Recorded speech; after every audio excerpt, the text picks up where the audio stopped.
Ngayon kung interesado ka, paano nga ba ako na-promote, paano mo ba makukuha yung posisyon na gusto mo, Sana all. paano makukuha yung tiwala ng boss mo, is bali tatlong step lang yon. MMK lang yon. MMK ano, maalala mo kaya?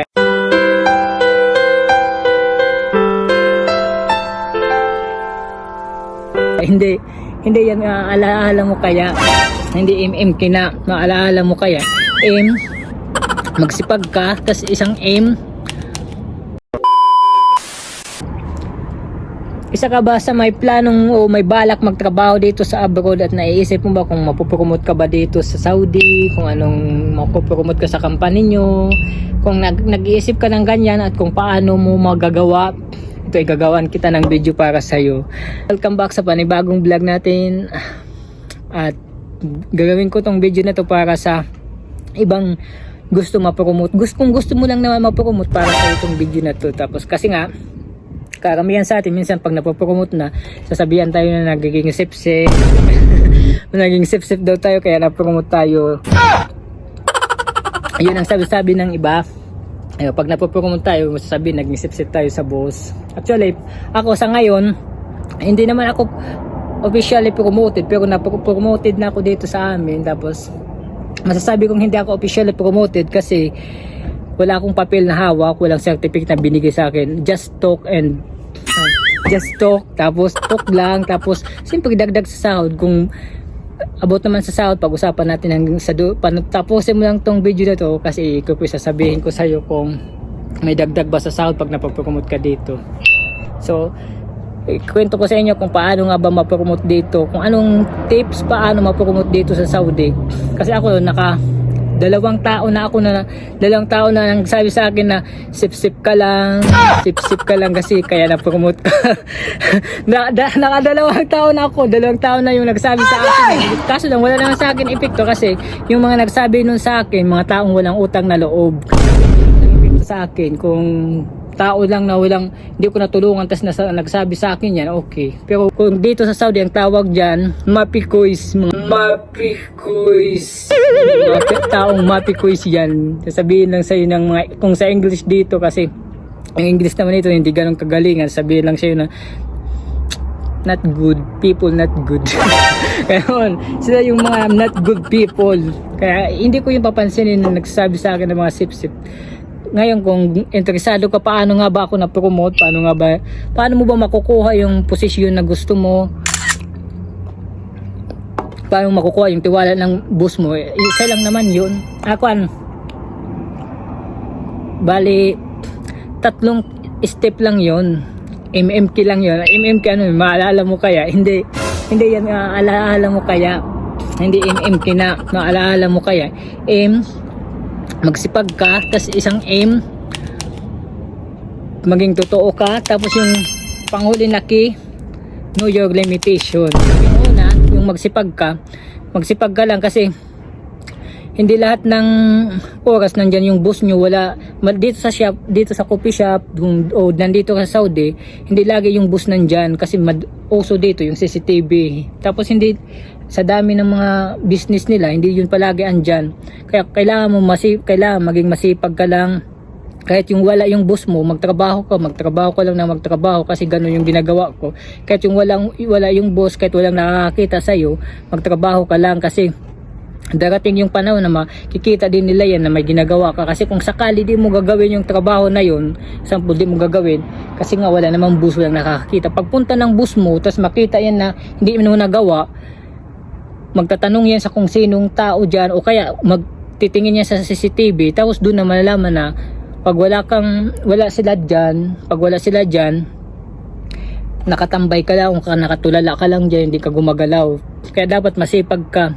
Huwag kang papakampante na mag-isa lang ako dito, hindi ko kailangan magtrabaho, hindi ko kailangan magganyan kasi mag-isa lang naman ako dito. Huwag kang pakampante sa ganyan, kasi ako kahit wala yung boss, nagtrabaho ako, gumagawa ako, naglilinis ako dyan. Tapos madalas ang nangyayari, tuwing pupunta siya, inaabutan niya akong nagtatrabaho, naglilinis, nagtatrabaho, super busy.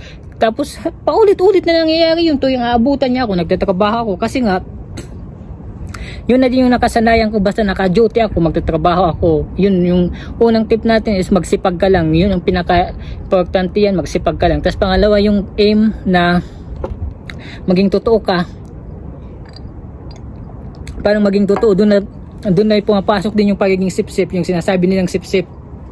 Kasi pag magsabi ka ng totoo sa boss mo, ang tawag sa mga kasama mo, tawag sa'yo ng mga kasama mo, sip-sip. Kasi example, tatanungin ka, sino nakabasag nito? Minsan ililihim nila yan. Tapos pag ilihim nila yan, tapos may isang po ako yung tatanungin, hindi ako maglilihim kasi nga ayoko nang naglilihim.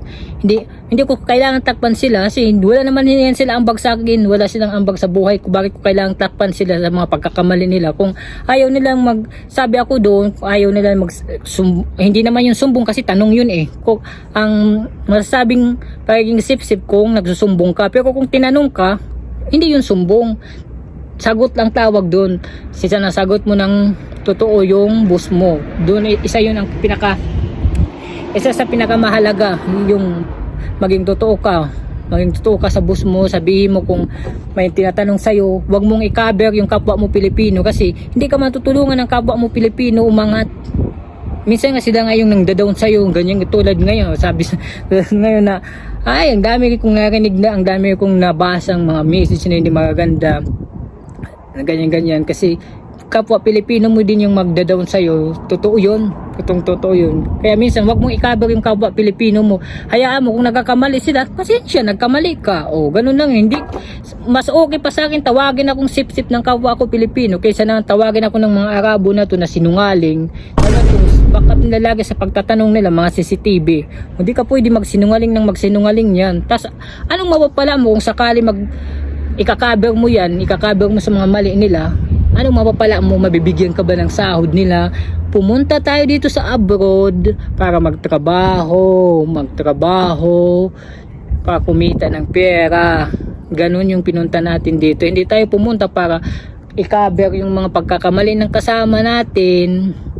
Tapos walang mangyayari sa atin. Tapos ang sasabihin sa atin ng boss natin, bibigyan ko kayo ng ibang supervisor dito, ibang lahi kasi wala akong mapagkatiwalaan sa inyo.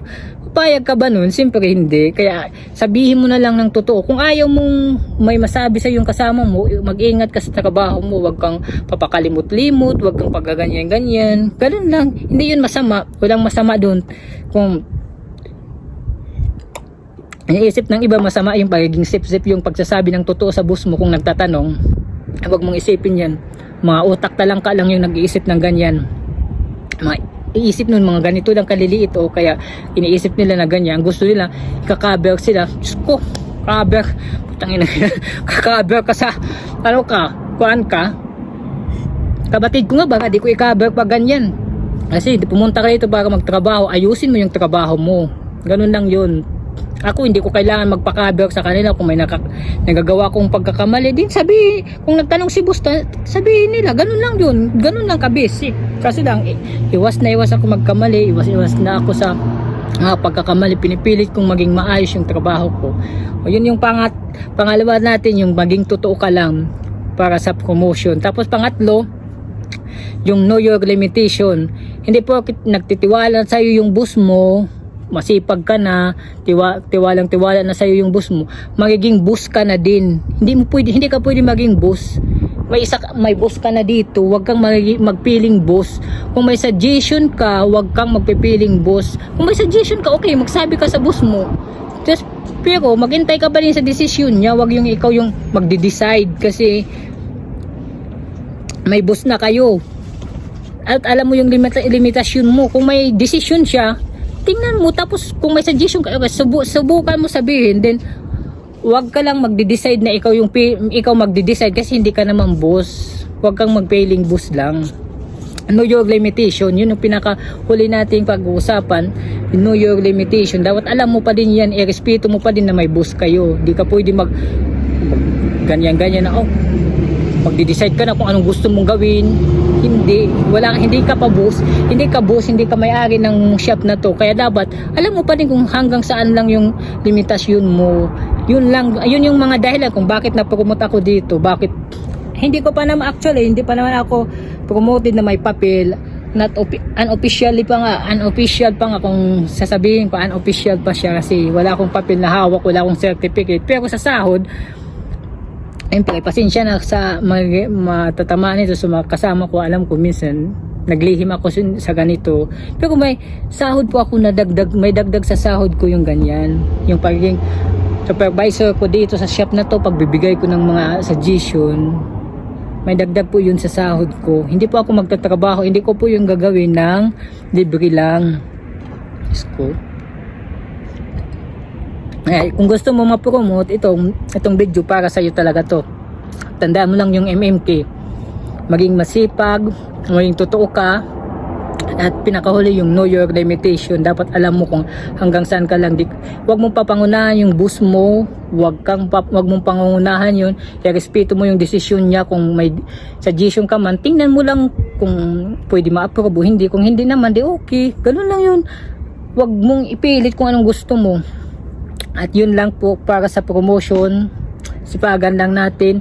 Hayaan na natin yung magsasabi sa atin na sip-sip ka lang. Lalo kung wala naman siyo ambag sa buhay mo, hayaan na lang natin yan. Walang problema sa atin yung ganung mga tao. Hayaan natin sa buhay, hayaan natin yung buhay nila. Basta wala ka naman inaapakang tao, alam mo sa sarili mo na wala ka naman inaapakang tao, walang problema doon.